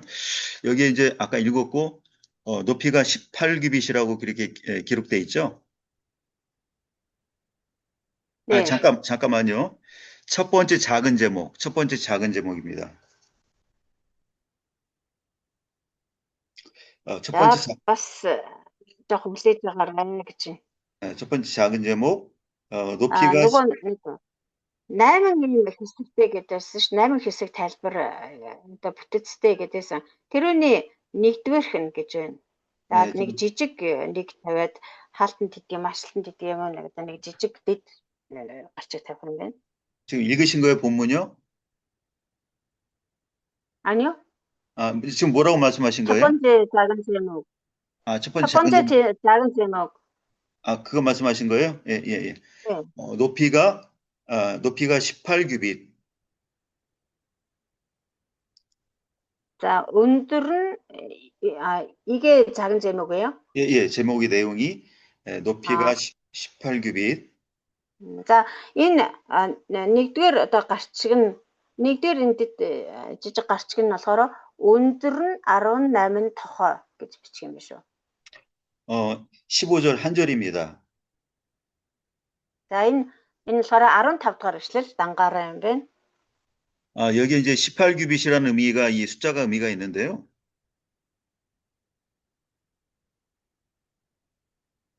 За энэ 18 тохой өндөр гэдэг нь болохоор энэ 18 гэдэг тоо нь өөрөө бас утга учиртай юм байна. 이 숫자는 8이라는 숫자와 10이라는 숫자가 이렇게 연결되는 그런 단어입니다.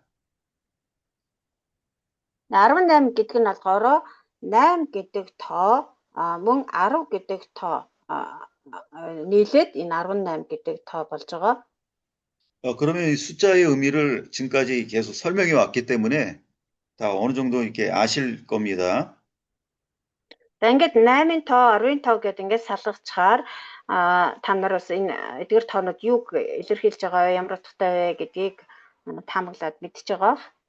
그 숫자들의 의미는 모든 성경에 공통적으로 적용되기 때문에 이 의미를 정확히 알고 있으면 모든 성경을 우리가 해석할 때 도움이 됩니다. Эдгээр тоонуудын утга одоо бэлэгдэж байгаа, илэрхийлж байгаа утга нь бол Библийн бүхэл ном бүхэл хэсгүүд дээр адилхан утгыг илэрхийлдэг учраас энэ тоонуудын утгыг хэрвээ одоо нэг мэдээд одоо цээжлээд авчих юм бол Библийн хаанч байсан гэсэн тэр тоог хараад утгыг бол тайлбарлаад ойлгож чаднаа.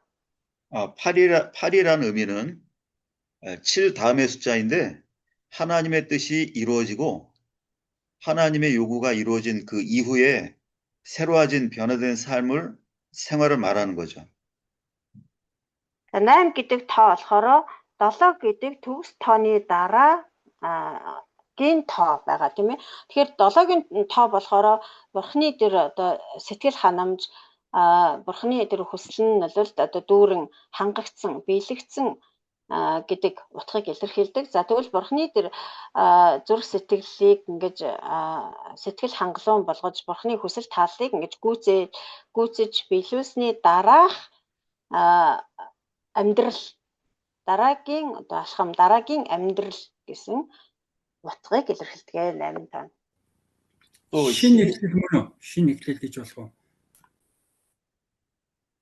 새로운 시작을 하고 생각해도 되느냐? 예, 그게 맞는 뜻입니다. 예. 자, тэгж ойлгож байна гэж. 그리고 열의 숫자는 우리 한국말로 만수라고도 말을 하는데 만수, 가득 찰 만. 그래서 전체를 인간의 만수, 그러니까 전체를 의미하는 그 숫자예요.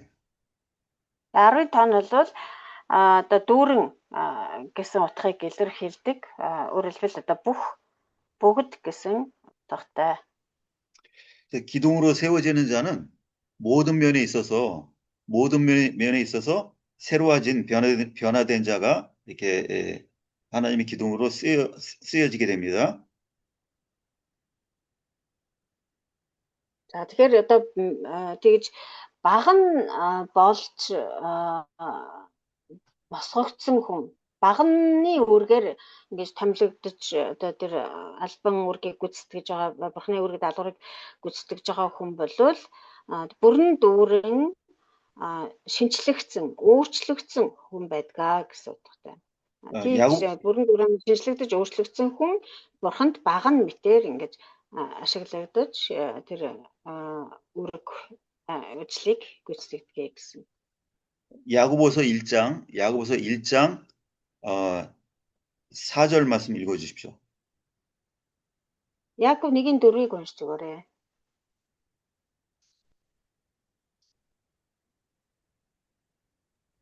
Яков 1:4 Тэсвэр хатуучлан төгс үр дүнтэй байг. Тэгвэл та нар юугаарч дутахгүй төгс бүрэн бүтэн байна. 아멘. 네. 인내하는 것이 힘들긴 하지만 우리의 온전해짐을 위해서 조금도 부족함이 없고 모두 갖추기 위해서 우리는 인내를 해야 된다는 거죠. Төвчээр гэдэг бол мэдээж хэцүү байдаг тийм ээ. Гэхдээ бид нэр ингэж бүрэн төгс юугаарч дутахгүй дутуу дулмаг зүйлгүй дутуу дулмаг биш болохын тулд хэцүүч гэсэн төвчих ёстой гэсэн. 온전해짐을 위해서 우리가 말씀을 순종하며 인내할 때 하나님께서 붙들어 주시는 그 사람이 바로 기둥이라는 것이고요. Бүрэн бүтэн төгс юугаарч дутахгүй болохын тулд бурхны үгийг дуулууртай даагаж тэсвэр төвчээртэй байх юм бол бурхан тэр хүнийг одоо тогтоож босгож өгдөгөө. Тэр хүн бол нэг ёсондоо бага нь болтгоо гэсэн. 그래서 기둥으로 쓰임 받는 자, 하나님의 일에 쓰임 받는 자는 온전해짐을 향해서 점점 더 가까이 나아가는 자라고 볼 수 있습니다. Тэгэхээр ингэж одоо бага нь мэт одоо бурханд ашиглагддаг бурхны тэр өсөн үүрэг даалгаврыг бага нь мэт одоо ингэж биелүүлж хариуцж үйлчилдэг тийм хүмүүс бол ингэж бүрэн бүтэн төгс төгөлдөр болохын тулд бурхан руу улам ойртдог хүмүүс байдгаа гэж хэлж байна. 또 노시란 의미, 저주받은 인간을 기둥으로 세웠다는 것은 모든 저주받은 인간을 하나님이 다 이와 같이 사용하시기를 원하시는 겁니다. За бас энэ баг нь маань болохоор хүрлээр хийгдсэн байгаа шүү дээ тий. Тэгэхээр хүрл гэдэг бол нөгөө хараагдсан могой гэдэгтэй адилхан утгыг агуулдаг утгатай байдгаа гэж хэлсэн. Тэгэхээр бурхны хүсэл бол яг энэ ийм одоо хараагдсан хүмүүсийг өөртөө авч тэгэж хэрэглэхийг хүсдэг гэсэн утгыг илэрхийлж байгаа. 디모데전서 2장 4절 적으시고요. 1-р Тимот 2:4 гэж бичээрэй. 하나님은 모든 사람이 다 구원을 받으며 진리를 아는 데 이르기를 원하신다고 그랬어요. Энэ дээр болохоор Бурхан бүх хүнийг аврагдаж үнний мэдлэг рүү ирээсэй гэж хүсдэг гэсэн. 사람에게 어려운 일을 맡기고 힘든 일을 감당하게 하신 것은 하나님에 의해서 그 일을 이루는 사람이 되라고 하나님께서 그 일을 맡기신 거예요. Тэр хүмүүст Бурхан ийм одоо хүнд хэцүү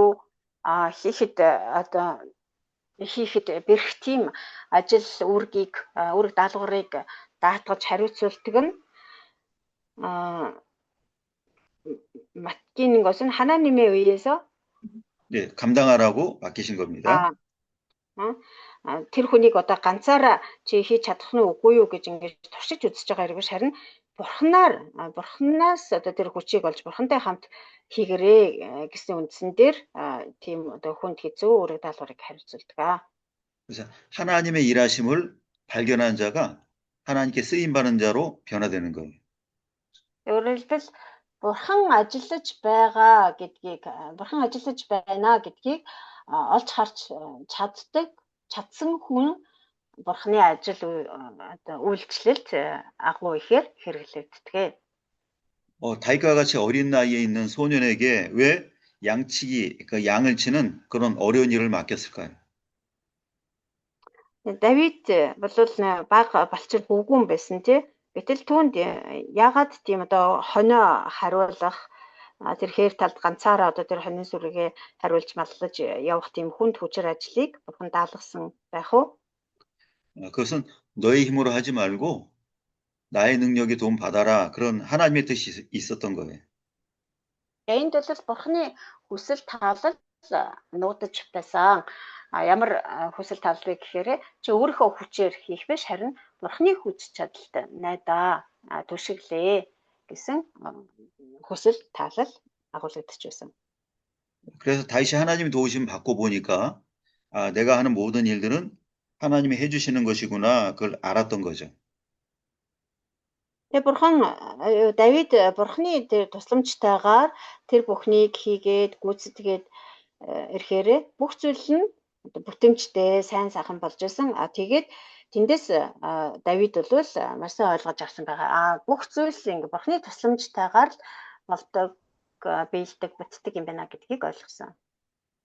예, 그래서 하나님께 의지하고 하나님의 도우심을 받는 동안에는 다윗의 왕으로 세워짐이 평생에 갔던 겁니다.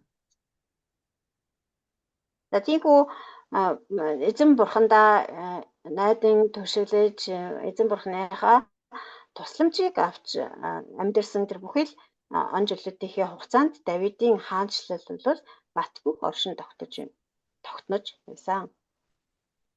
예, 그 다음에 두 번째 작은 제목이요. За хоёр дахь дэд сэдв 기둥 머리를 만듦.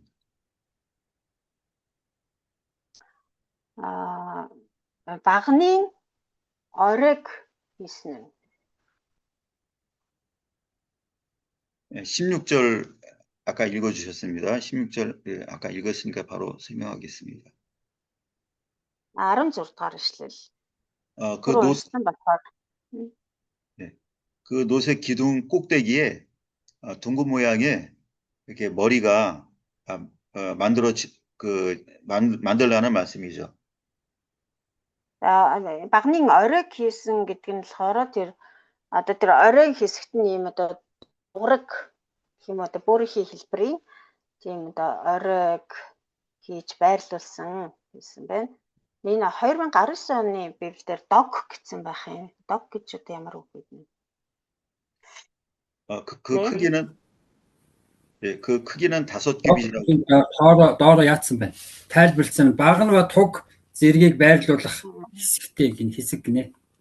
Доорн тайлбарлсан. Тэрийг харсан л да арай өөр монгол үгээр бичсэн юм байна уу гэд харж байна.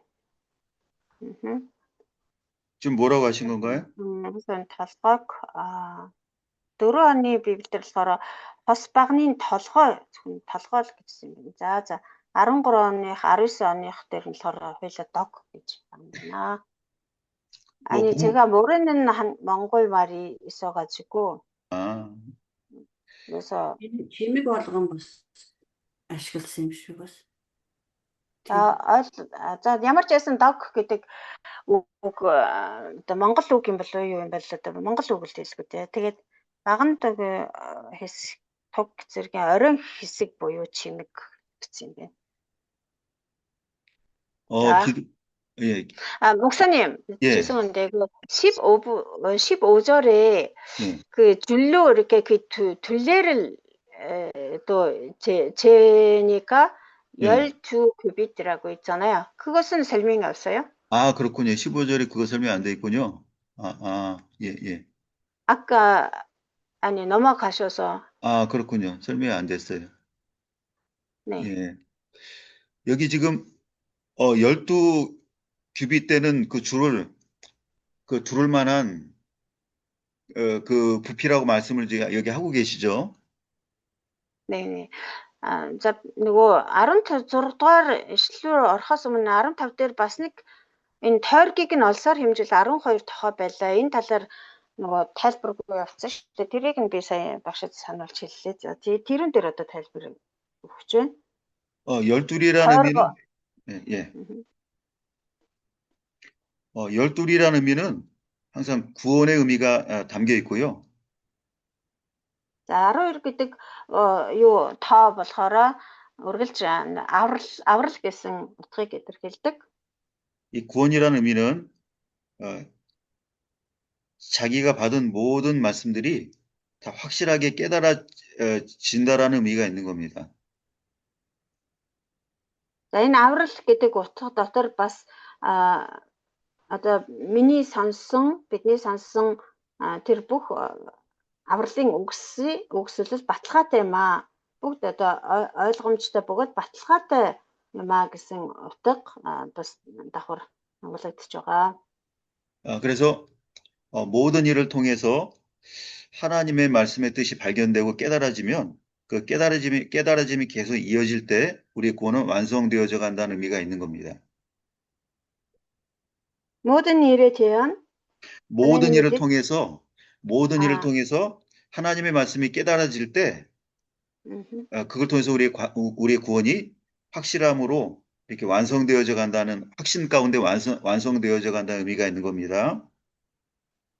Тэгээд яагаад энэ одоо үгийг сонсох гэдэг утга энэ аврал гэдэг утгатай холбогдчихвоо гэхээр одоо бүх зүйлээр дамжуулан бүхий л одоо энэ үйл явдал тийм ээ бүх зүйлээр дамжуулан бурхны үг яг ингээ баттай ойлгогдоод эрхийн цагт бидний дотор тэр бат итгэл төрөөд тэгээд бат итгэл төрсний үндсэн дээр бидний аврал болвол ингээ төгс гүйцэлдэж байдаг юм аа гэсэн энэ үднээсээ 12-ын тоо ийм агуулгуудыг ийм утгуудыг агуулдаг. 줄로 이렇게 기둥 둘레를 이렇게 돌려서 두른다는 여기 말이 있지 않습니까? 두른다라는 말이. 네. 그러니까 이 회전이라는 말은 반복된다라는 말이 있는 거예요. За тойргийг нь олсоор хэмжсэн гэж байгаа тий. За энэ тойргийг олсоор хэмжнэ гэдэг чинь ингээд тойруулсан гэсэн үг. Тэгээ тойрог гэдэг бол ингээд одоо эцэс төгсгөл байхгүй. Тэгээ энэ тойрог гэдэг чинь ингээд 그리고 또 하나의 뜻은 잘못된 것을 올바르게 되돌린다, 돌이킨다라는 의미가 있고요. За тэгэхээр энэ утгаараа тойруулж хэмжсэн гэдэг нь болохоор тасралтгүй үргэлжлэнэ гэсэн нэг утга байгаа. Бас нэг утга нь болохоор энэ тойрно гэдэг бол одоо эргэж буцна. Өөрөлдвөл тэр буруу замаасаа эргэж буцах гэсэн утгыг бас илэрхийлдэг. 그러니까 어떤 일을 만나면 그 일이 내가 그 일을 옳게 했는가 하지 않았는가가 그 일을 할 때마다 깨달아지고 올바른 길로 돌이킬 때 우리는 점점 믿음이 자라난다는 의미가 있는 거죠. За тэгээд улмаар бид нэр одоо ямар нэгэн ажил хийлээ, үйлчлэл хийлээ гэхэд тэр ажил үйлс маань зөв одоо явсан байна уу? Буруу явсан байна уу? Зөв хийсэн үү, буруу хийсэн үү гэдгийгээ бид нэр одоо хийх тусам ингээд юу дахин давтан хийж үргэлжлүүлэх тусам тэрийг ойлгодог. Тэгээд ойлгоод хэрэв буруу байсан байх юм бол тэндээсээ одоо эргэж буцаад зөв болгодгоо гэсэн. 말씀의 깨달음을 통해서 생활 가운데 그 믿음이 자라날 때 우리는 구원이 이루어져 가는 것입니다. Тэгээ мэдээч энэ бүхэн бол өөрөө л ойлгоод байгаа хэрэг биш шүү дээ. Бурхны тэр үгээр дамжуулан үгийг ойлгоснороо өөрийнхөө тэр үйл хэрэгч гэсэн ингээд бурхны тэр үгээр ингээд шалгаж цэгнээд зөв байна уу буруу байна уу гэдгийг шалгаж цэгнээд тэгээд хэрэг буруу байх юм бол тэрийг засаж залруулад ингээд зөв болгоод ингэснээрээ бид нарын аврал улам одоо бүрэн бүтэн төгс болж гүйцэлдэж байдаг юм аа. 16절 지금 시간이 다 됐기 때문에 그 다음 절 하기가 좀 안 돼서 기도하고 오늘은 여기까지 마치겠습니다. Дараагийн сэдвүүрээ орох гэхээр цаг бараг болж байгаа учраас өнөөдөр хичээлээ ингээд залбираад дуусгая. 하나님, 저희의 앞길을 인도하시고 저 미래를 준비하심을 감사합니다. Миний та бидний өмнөх замыг бэлдэж бас бидний ирээдүйд өдөрт чиглүүлж ядагт баярлалаа. 하나님이 거하시기 합당한 하나님의 집으로 점점 지어져 가게 하심을 감사합니다. Бурхан таны оршин суухад тохиромжтой таны гэр өргөө болон өдөр бүр улам төгс төгөлдөр болж баригдахад минь туслаарай. 저희가 하나님이 계신 집이 된다고 하면 하나님의 왕권을 나타낸 자가 될 수 있음을 믿습니다. Хэрвээ бид нэр бурхан таны оршдог өргөө гэр болж чадах юм бол таны эрх мэдлийг ч гэсэн илэрхийлж чаддаг хүмүүс болно гэдэгтээ итгэлтэй байна. 하나님이 저희 안에 계심을 많은 사람에게 나타나 보여 알게 하여 주시옵시고 Бурхан та миний дотор байдаг, оршдог гэдгийг олон хүмүүст харуулж илчилдэг хүн болгож өгөөрэй. 많은 사람이 하나님의 통치에 복종하는 일이 저에게 있게 하여 주시옵소서.